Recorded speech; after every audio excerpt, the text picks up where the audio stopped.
I have some cranberries that I bought a few weeks ago. Hopefully they're still good, and I'm going to try and ferment those today. I'm also going to make some ginger tea. I'm starting to feel a little bit of something coming on, so I'm going to try and fight that one off. And whatever else we happen to come up with today. So I'm going to bring you along. I'm going to go ahead and make a few phone calls, and then I'll see you in just a little bit, and we'll get started on some of the actual things that we're going to do today.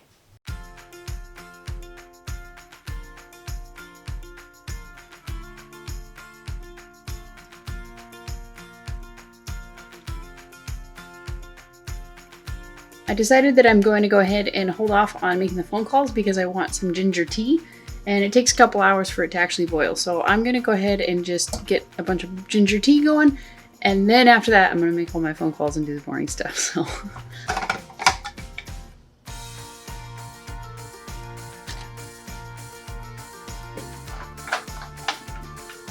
So when I'm making the ginger tea, I normally use this pot over here, and it's an 8-quart pot, but it's being used. So, and I usually do about 1.5 pounds and probably about 7 quarts of water, I would say, and I just boil it forever. Not forever, for a few hours, until it gets as dark as I want it to be, basically. And so that one's being used. So I'm using this one, which is a 5-quart stock pot. And I'm gonna make it a little bit spicier, and with the 5-quart stock pot, I'll probably add 4 quarts of water. And then I have 1 pound of ginger in here. So it should have a nice little kick to it.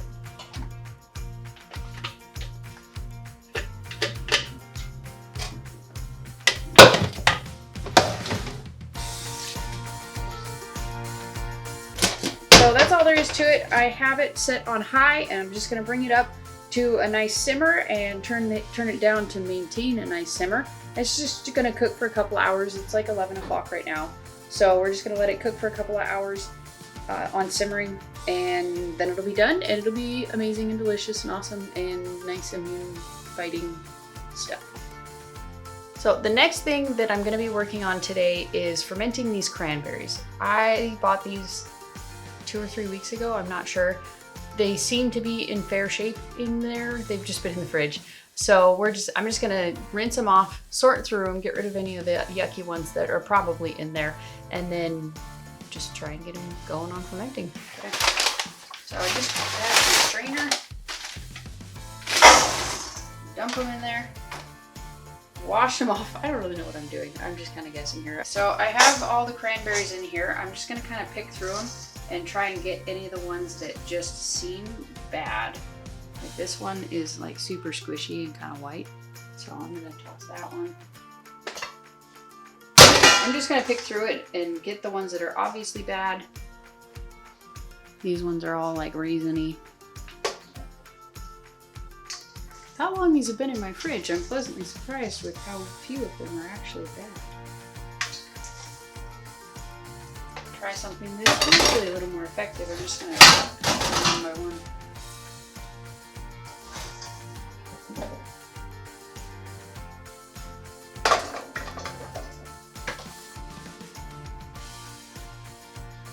So now I'm just weighing them because I kind of want to know how many I have. Almost 1 pound exactly. And then I'm not going off of any kind of a recipe, but I did kind of look up roughly how to ferment the cranberries. Most of the recipes call to, you want to kind of smush up the cranberries to make sure the brine can get in there and they can start fermenting on the inside. And most people add like orange and cinnamon sticks. I don't have cinnamon sticks, so I'm just gonna use orange and salt. And that's about all I'm gonna do. I'm just gonna put it in a jar and see what happens. I've never actually had fermented cranberries. I just bought them because it's cranberry season and they were on sale and it looked like something fun to ferment. So we're just gonna do that. So I cannot find my potato masher. So we're just gonna go ahead and use my ferment vat and just squish them.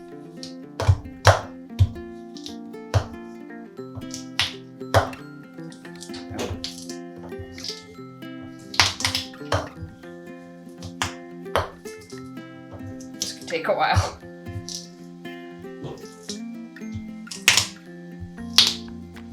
It sounds like bubble wrap.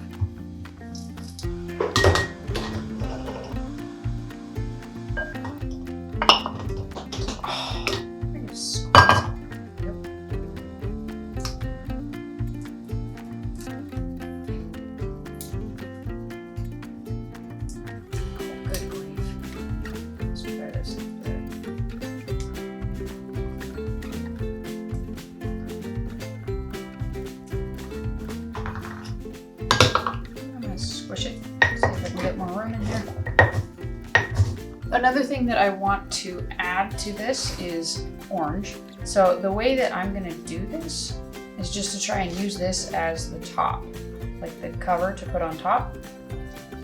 It's not feeling the way that I hoped it would, so I don't know if that's gonna work, but let's give it a shot.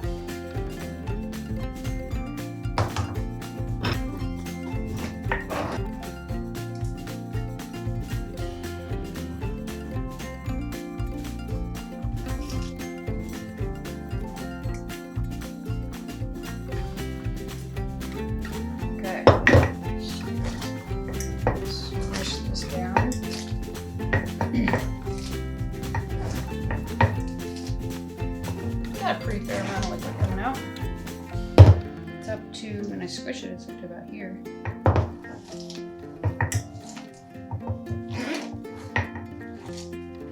Okay. So next,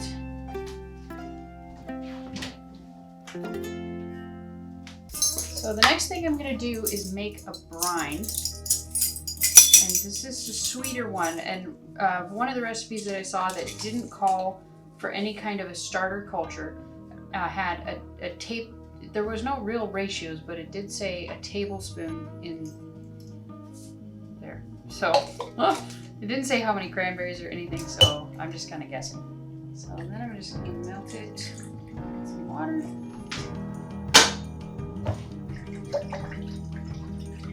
Some warm water, hot water. That water's hot. Since this is going to be like a sweeter ferment, I just want to make sure that I don't use too much salt because I don't want it to taste salty.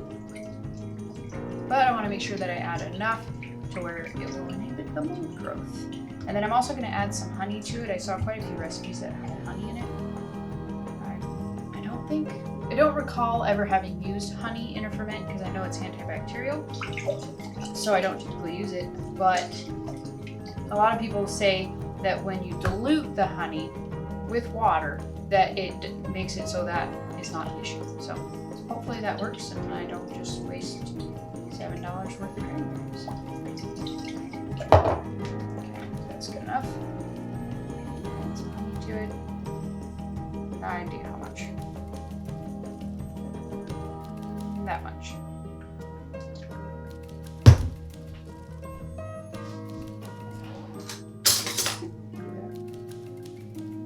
Okay. A good way to gauge to make sure that the water is not too warm to add to the actual ferment, I just feel it, and if I don't feel any warmth at all, it obviously means it's under like 90 something degrees, and right now this actually feels a little bit cool, so it's perfect. You can also temperature it, test it. Temperature test it. Just gonna squish it a little bit more. I just want to make sure that all the brine and everything gets into everything as much as possible. And there is a considerable amount of brine left over, so I'm just gonna have to add some salt straight to the jar to make sure it gets enough.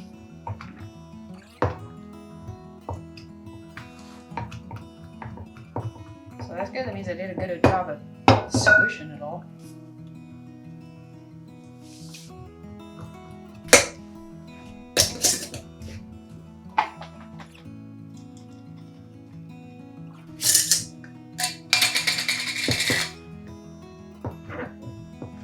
All right, so now I'm gonna add even a little bit more brine to it.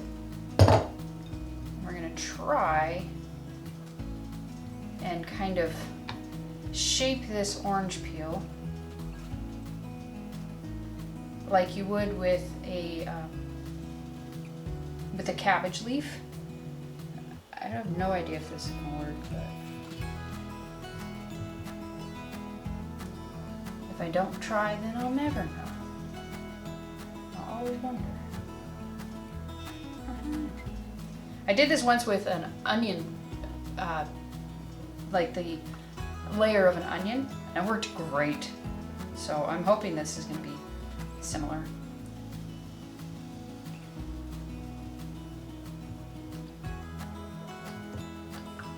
Okay. Put the weight on top. And this one, for the next several days, I'm going to make sure that I'm checking it very closely because it is a sweet ferment, but also because there's so many little seeds and little things in there. And it's also, I don't know, but experience tells me that this is gonna sink quite a lot and the weight is gonna go down. So it might lose some of its ability to actually hold stuff under the brine. So I'm gonna be really careful in making sure that this stays underneath the brine. And so I got the puck on there, I got the pipe on there. That's all there is to it. I'm just gonna cover it with a cloth, and then, what time is it? 1 o'clock. I got about another hour or so of stuff that I can do. So I'm gonna put this in an area that is undetermined at this moment in time. I haven't discovered my new ferment spot because the last one I thought it got too hot and totally ruined a jar of my ferments. And I haven't done one since. It's been a little while since I've actually done any kind of fermenting other than kombucha and kefir, or water kefir. So I'm gonna have to find a new place in the house to actually keep my ferments that's not too hot and not too cold. Just gotta find the Goldilocks spot, and that's about all there is to that. So I'm gonna get started on something else. While we're at it, it's been 1 week since I made the last batch of kombucha, so I figured I'd just go ahead and show you what we ended up with. And this is the one that I have abandoned on many occasions, once for 6 months, one for like 3-4 months, and I'm just a terrible kombucha owner. I'm really trying to get better, but anyways, totally side point. But we're ready to test this one out. It's got a nice big SCOBY on top here. I don't know if you can see that. I think you can. So let's see what we got here. I always get nervous at this part. Okay, stand back.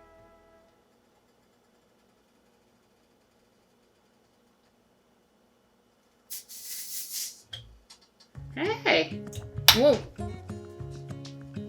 it's doing stuff.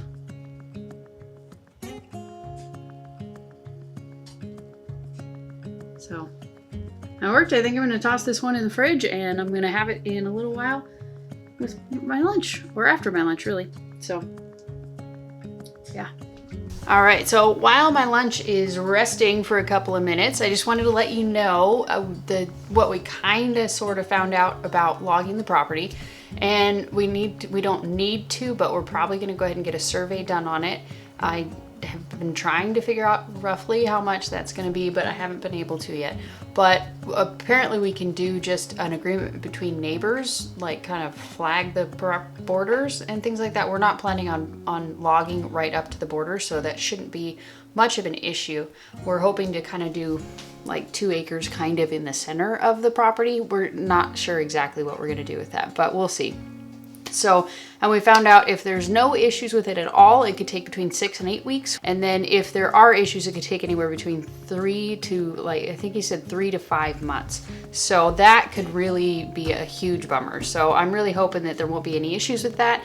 And the issues that could arise with that would come from any kind of potential wetland area, which we've walked the property pretty extensively and we haven't really seen any signs of any kind of wetland type area. There's definitely no obvious ones.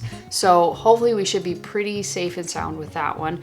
And we're just gonna kind of see where the process takes us. I found out some information, but not a tremendous amount. I think we just need to actually jump in and start the process. There's a huge long application. It's like 20 pages long and all of that kind of fun stuff that we get to fill out. So we'll see how that goes. And I'll be sure to keep you guys posted when we find out any new information on that. And so, because that's gonna be kind of the launch of a bunch of different types of videos with setting up the infrastructure and the whole logging process of it, of course, and how we're gonna convert it over to actual pasture and garden lands, and that should be a lot of fun, and I'm really looking forward to it. Or I don't think necessarily the process of it's going to be fun, but the end result's going to be awesome, so stay tuned for that. And that's about all I have for you today. I only have maybe about a half an hour left of my day that I can actually use, so I'm just going to use that to eat my lunch. I'll be sure to let you know how the cranberry ferment goes and if it's tasty, if it molds, if it whatever it happens to do. And If you enjoyed this video, go ahead and give it a thumbs up. Subscribe to this channel if you haven't already. Go ahead and leave a comment in the comment section below with what you guys are fermenting today or in general. And we'll see you in the next video. Thanks for watching. Bye.